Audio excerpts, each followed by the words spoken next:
Hi, everybody. As humans, we all go through rough patches, emotional turmoil, and just certain days that really get us down. So, today I thought it would be nice to share some of my mental health hacks with you, and hopefully, it can help you when you're going through your rough patch. Especially when you are a survivor of trauma, of abuse, of any form of depression, anxiety, you have certain days where you just cannot move forward, you just cannot get past it. And the emotions overwhelm you so much that it can be really difficult to get through it. So, I'm going to give you some of my coping mechanisms and hopefully it can help you too. All right. So, the first thing we're going to look at is, I don't know if you've experienced this, but I've experienced it. And some days you just look in the mirror and you don't recognize yourself. All you see is pain, all you see is the past, all you see is hurt and everything that you've been going through. And some days you can't even look yourself in the eye. So, in that moment, what do? Because the more you focus on it, the more it's going to consume you and the more it's going to overwhelm you. So, what you want to do is go from this. I am strong, I am fierce, I am a warrior. And how do you do that? Well, for me, what I've learned through my spiritual journey and doing a lot of the art of living courses and yoga meditation is that it's basically all in the breathing. So if you noticed, or even if you haven't noticed yet, the next time you get upset, just take your awareness to your breath, and you'll realize that your breath becomes more erratic when you're upset. It's heavier, it's different. Okay, so what we're going to do is, the first thing, when you have this moment where you look up and all you see is pain, all you see is anger, and it will start to consume you, and that's all you can see. You can't see past the pain. So for that moment, acknowledge what you're feeling. It's really important to first acknowledge what you're feeling and give it that attention just for a moment. Okay, and then after that, so you can cry, you'll feel upset, and afterwards take your attention to your breathing. So start taking slower, deeper breaths. Try to control your breath. Okay, deep breath in and slowly.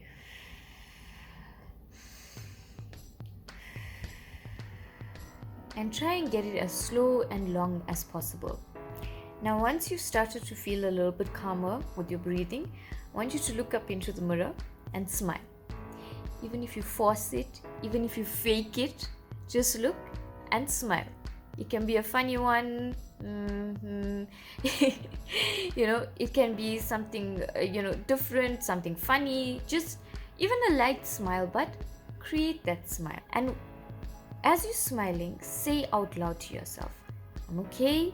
I can get through this. This is not going to consume me. I'm stronger than this, or whatever affirmations that you want to say to yourself that gets you through the bad stuff.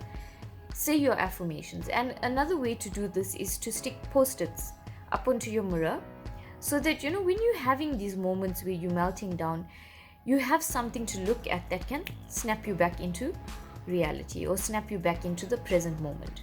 And remember that the pain will stay for as long as you allow it to stay.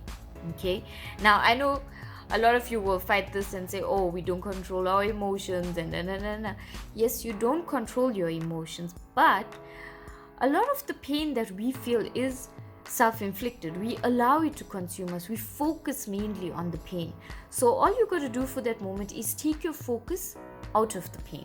And it's not easy, it's difficult, I know, but this is something that will help you to calm it down, be able to deal with it a bit better, and work through it. Okay, so remember that you are always in control, even when you don't feel like you are in control.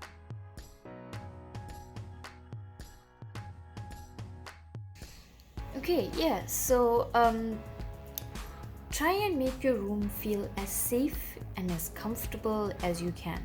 Use warm colors, take out all the clutter, take out the chair with the clothes on it, all the extra things that you don't need lying around. So make it a space that you feel really comfortable and safe and cozy in. And then the next thing that you need to do is relax your body and your mind. And the way to do this is you can try exercising. Exercising helps to get rid of any restlessness, make your body sort of a bit tired if you're feeling a bit restless. And it also releases the dopamine levels in our brain, which is the happy hormone. So that's really good for trying to calm down before you go to bed. Try and calm your mind by listening to instrumental music.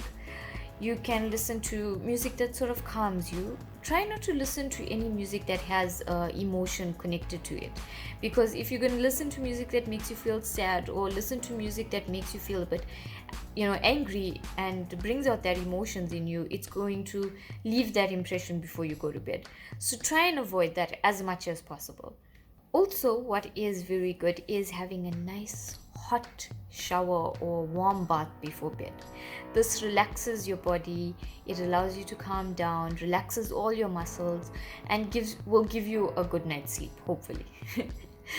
And another good thing for you to try is sleep yoga. And this has really worked for me in the past. It helps you to take your attention to each part of your body and gives that part of your body deep rest. So it's really, really good for you. And it can really help to calm your mind, to calm your body, and ease you into a nice sleep.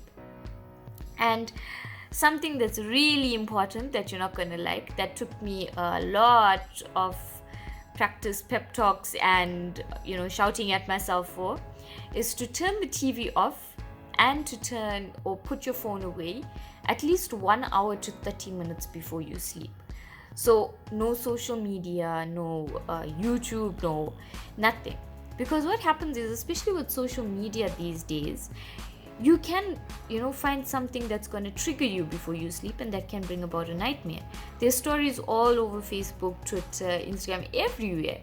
And chances are you're going to see something that's going to trigger you, or you're going to see something that's going to make your mind think, and it's going to be really, really difficult for you to shut your mind down afterwards. So my advice to you is to turn off your phone or put your phone away, set your alarm, put it aside at least 1 hour to 30 minutes before you sleep.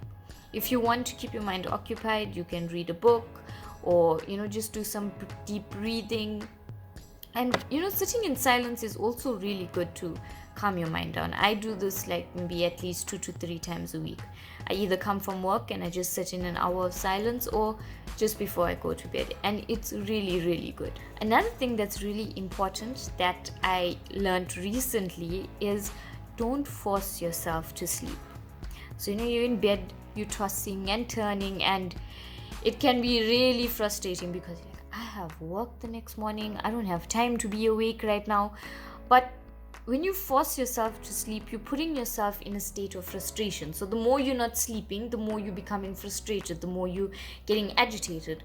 So it's better for you to allow yourself to naturally fall asleep, or do an activity that's going to tire you out or until you feel sleepy.